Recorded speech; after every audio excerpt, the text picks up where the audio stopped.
Live from New Delhi, you're watching DD India Live, India's voice to the world with me, Deepika, coming up in the next 30 minutes. India expects Saudi Arabia to respect mutual interest and sensitivities in their strategic partnership, asserts External Affairs Ministry. Donald Trump, Xi Jinping hold first call since June. Both the leaders seek an agreement to help keep video app TikTok in the United States. Israeli tanks advance into Gaza City as army warns of unprecedented force, shuts West Bank crossing with Jordan following deadly attacks.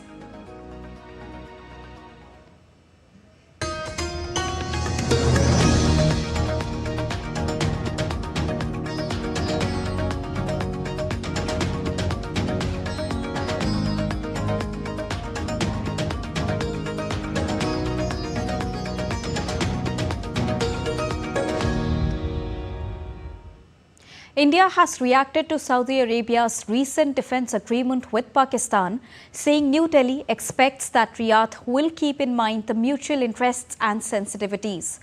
Commenting on the agreement, Ministry of External Affairs spokesperson Randhir Jaiswal said, India and Saudi Arabia have a wide-ranging strategic partnership which has deepened considerably in the last several years. He added, India expects that this strategic partnership will keep in mind mutual interests and sensitivities.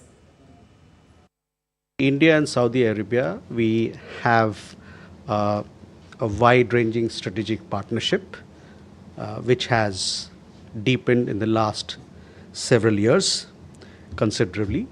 We expect that this strategic partnership will keep in mind mutual interest and sensitivities. MEA spokesperson Randhir Jaiswal also said that India and the United States officials held positive meetings for a trade deal with the US. Efforts are set to intensify early conclusion of a mutually beneficial trade agreement have also been discussed. We did have a delegation from the United States led by the Assistant USTR Brendan Lynch.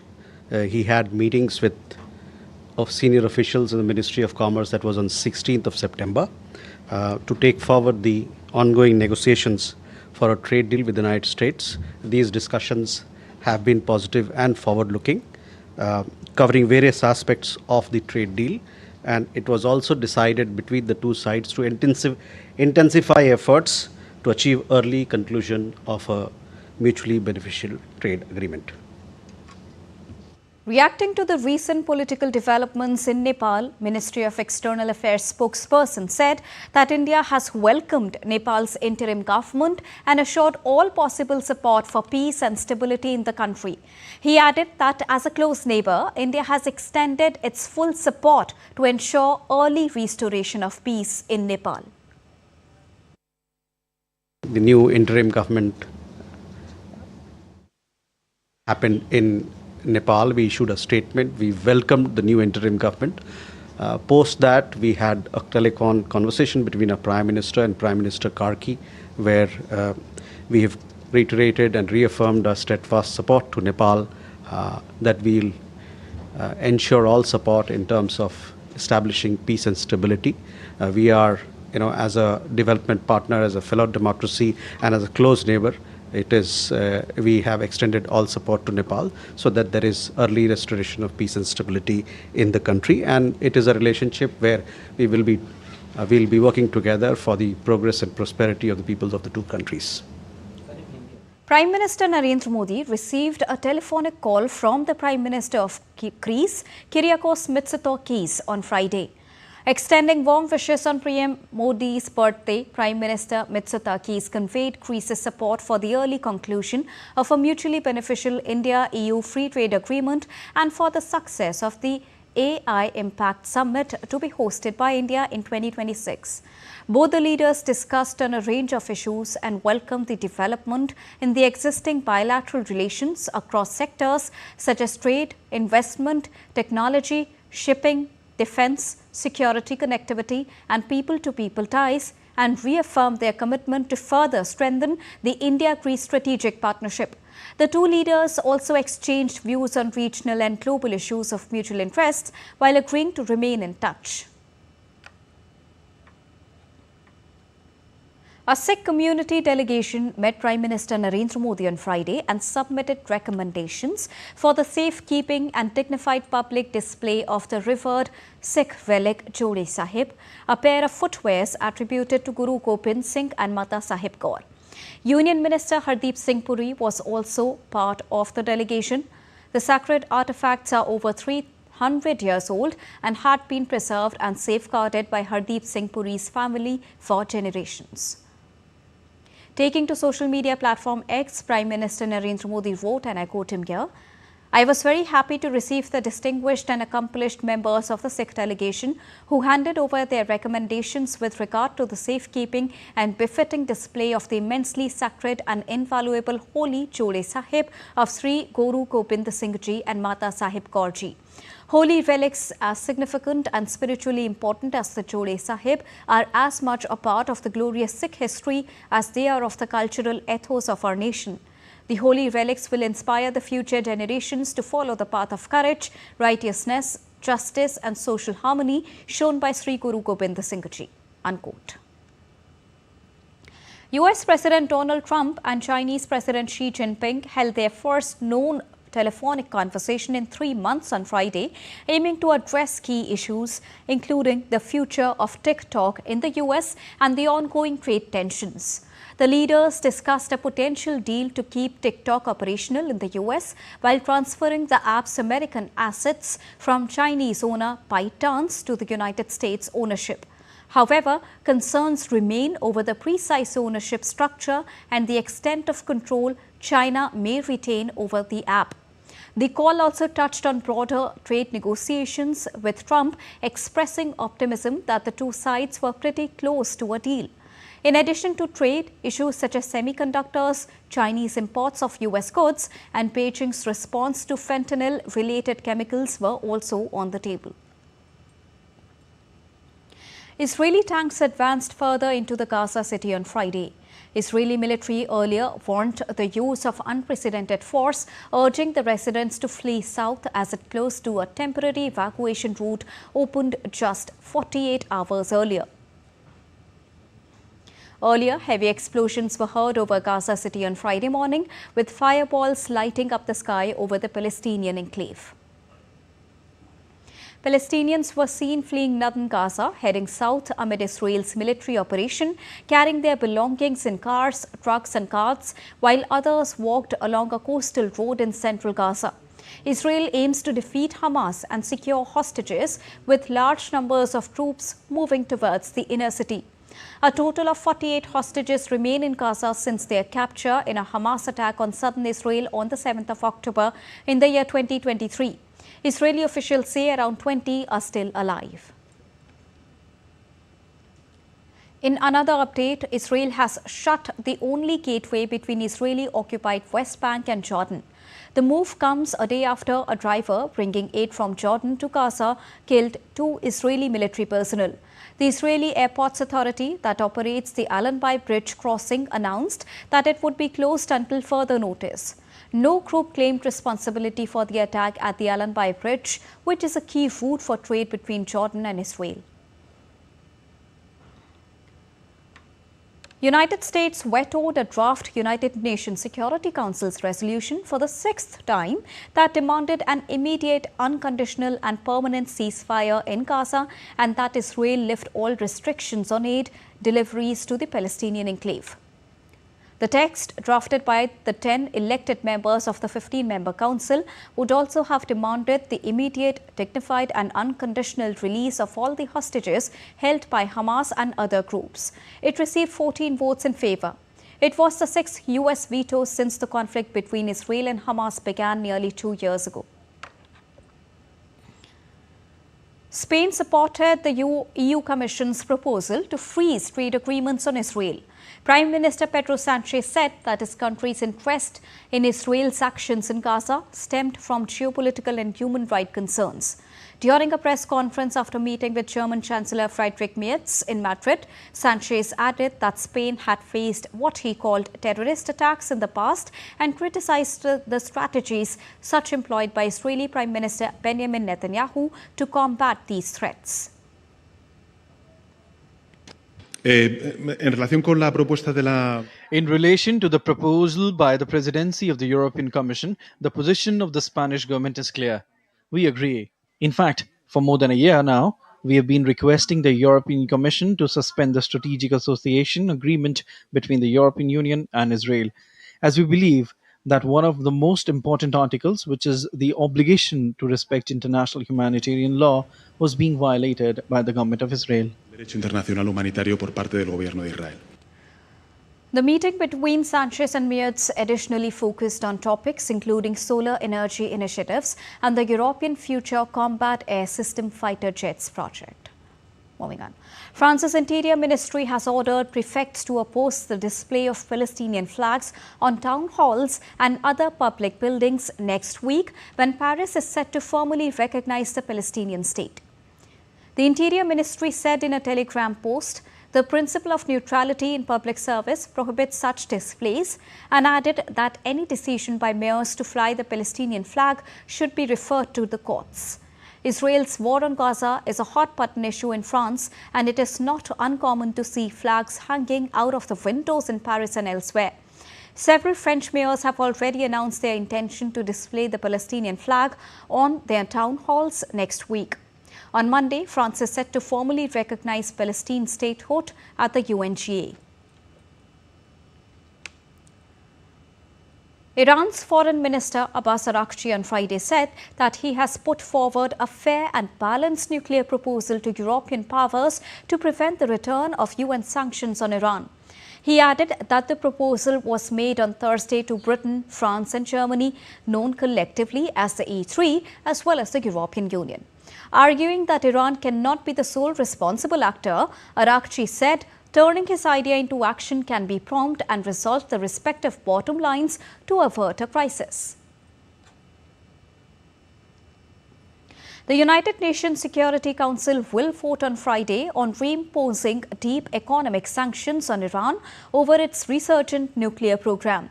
Britain, France and Germany, signatories to the Joint Comprehensive Plan of Action, intended to stop Tehran obtaining nuclear weapons, allege that Iran has broken its promises under 2015 treaty.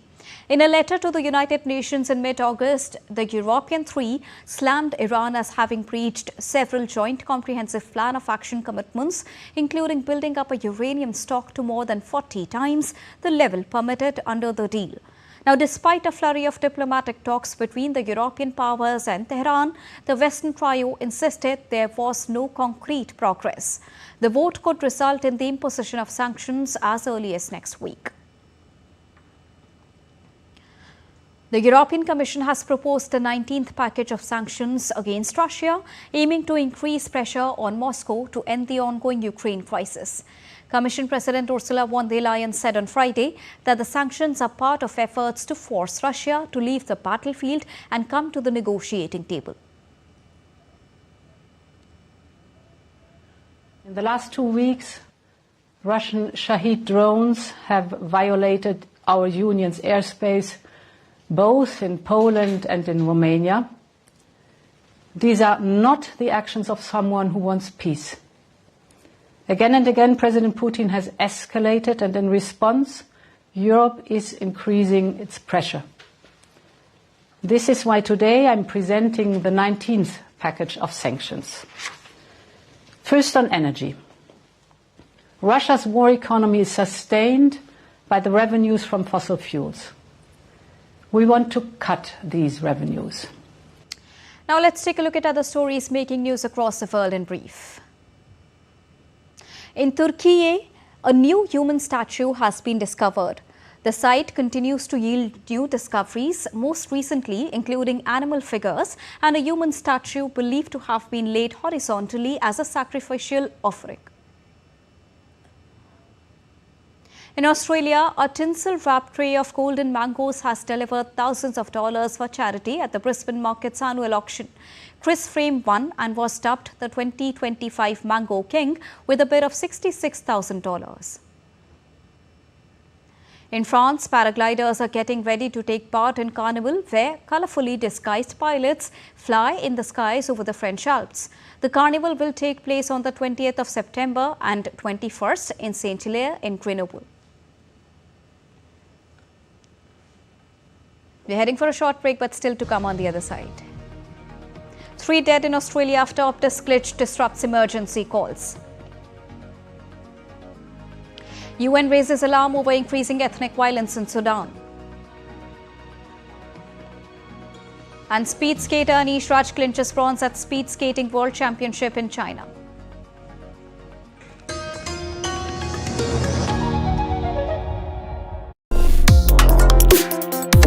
Complex issues, hidden agendas, twists and turns, strategic games.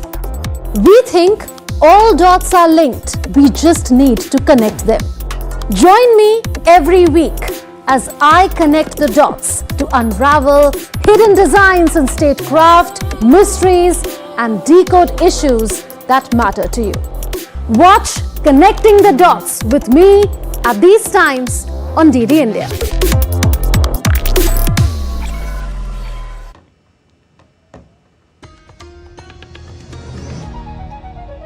Welcome back after that short break. You're watching DD India Live.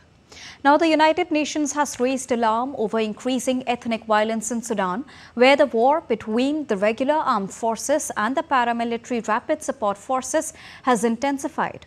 Ethnic-based attacks, especially in North Darfur, have surged, leading to significant civilian casualties. In the first half of 2025 alone, at least 3,384 civilians were killed, many through summary executions. The conflict has displaced millions and worsened Sudan's humanitarian crisis, with famine and a deadly cholera outbreak claiming over 2,500 lives. The UN urges immediate action to protect civilians and deliver aid. 3 people in Australia have died after a technical failure at Optus, the country's second largest telecommunications provider, that disrupted emergency call services.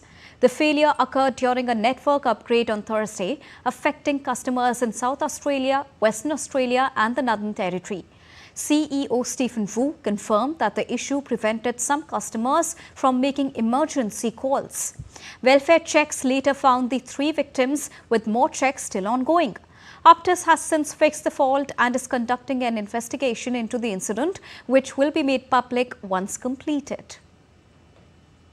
India's Finance Minister Nirmala Sitharaman has shared an article written by Minister of Food Processing Industries Chirag Paswan on next-gen GST, saying the GST reforms will drive 4 major transformations in the food processing sector. First, the GST reforms will democratize demand by making processed food affordable for a larger section of the society. Second, they will help the MSMEs formalize, finance and expand. Third, they will drive innovation, encouraging companies to launch healthier, tastier and more convenient products. Fourth, they will strengthen India's edge in global markets, enabling food exports to grow and Indian brands to become household names worldwide.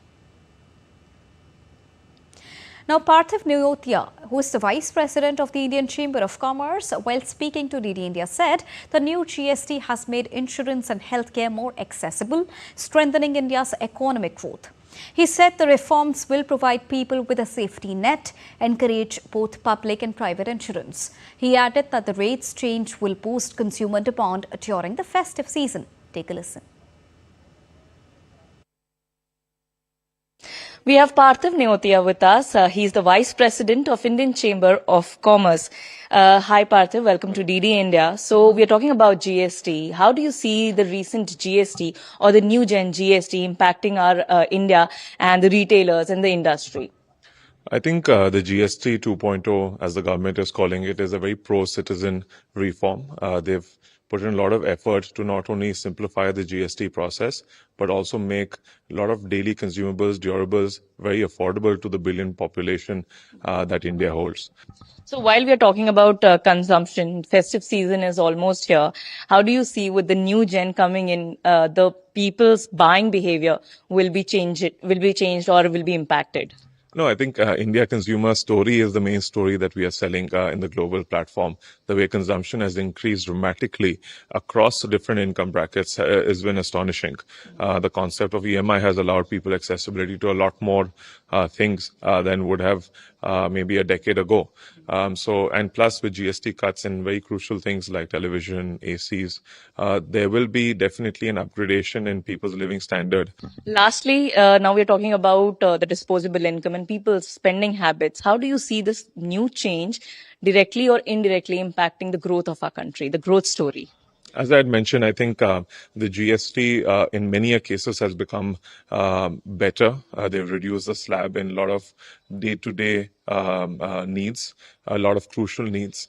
And I think that will drive consumption more. Because affordability will become easier. Plus, providing the safety net of insurance also releases a lot of savings from, being reinvested back into maybe some sort of an investment class or some sort of a consumption requirement. So the disposable income is definitely going to increase. And plus, with the growth in GDP in India, fundamentally people's average earnings will also increase. Those two are quite strongly correlated. And I feel the next 10 years for India is a very strong, high disposable, high expenditure or high consumption economy. All right. Thank you very much for talking to us. With camera person Aditya Kasare, this is Shyama Mishra for DD India, Mumbai. And now updates from the world of sports. India's junior speed skater Anish Raj on Friday clinched the bronze medal in junior men's one-lap road sprint at the 73rd Inline Speed World Championships in China. Competing against the world's elite, Anish delivered a remarkable performance, clocking 39.714 seconds to secure a podium finish. Now, this victory marks a monumental achievement for the young athlete as he becomes the first Indian to win a medal in one-lap road sprint junior category. The World's event is a prestigious global event that witnessed participation from 42 countries, bringing together the fastest and most skilled junior and senior speed skaters in the world. This highly competitive championship serves as the ultimate platform for the athletes seeking to compete at the pinnacle of roller sports and a showcase of sports' growing global reach. In badminton, India's PV Sindhu has been knocked out of the China Masters after losing the quarter-final round to world number 1 An Se Young of South Korea on Friday. Young dominated Sindhu throughout the match with her footwork and stroke play. The South Korean player sealed the match by 14-21, 13-21 in just 38 minutes. This was PV Sindhu's 8th loss on the trot against the Korean. This was also Sindhu's first quarter-final on the BWF World Tour since the India Open in January. In soccer, Manchester City's prolific striker Erling Haaland bagged a record-breaking goal as they kicked off their Champions League campaign with a 2-0 victory over 10-man Napoli. Haaland became the quickest player in Champions League history to hit 50 goals in his 49th appearance in Europe's elite competition. Jeremy Doku doubled City's lead in the 65th minute when he slotted the ball in the net. Napoli were reduced to 10 men when captain Giovanni Lorenzo was shown a straight red card for his last-ditch tackle on Haaland. And 2024 Euro champions Spain have climbed to the top of the FIFA rankings for the first time in 11 years, while Germany dropped out of the top 10. World Soccer's governing body, FIFA, said France moved up to the second position in the latest rankings, with reigning world champions Argentina slipping to third after their 1-0 loss to Ecuador in 2026 qualifying. Nations League winners Portugal climbed to the 5th position. Germany dropped outside the top 10 for the first time in almost a year after their defeat in Slovakia earlier this month. Slovakia were the biggest movers, surging 10 places to the 42nd spot. In cricket, India have won the toss and opted to bat first against Oman in their last group stage match of the Asia Cup in Abu Dhabi on Friday. Harshit Rana and Arshdeep Singh have been included in place of Jasprit Bumrah and Varun Chakravarti in the Indian lineup. Oman face India for the first time and it's a daunting task for Oman. Their 2 games so far yielded scores of 67 and 130 with no batter crossing 30. Against India's formidable attack, they are up against a mountain to climb. And that's all for this edition of DD India Live, but do let us know your thoughts on the news of the day. For those on the go, you can get all the latest news and updates from India and across the world on the DD India mobile app. The app is available on both Android and iOS platforms. Scan the QR code to download it right now. We'll be back with more news as it breaks here on DD India. I'm Deepika, and from all of us here in New Delhi, thank you so much for watching DD India Live. Namaskar.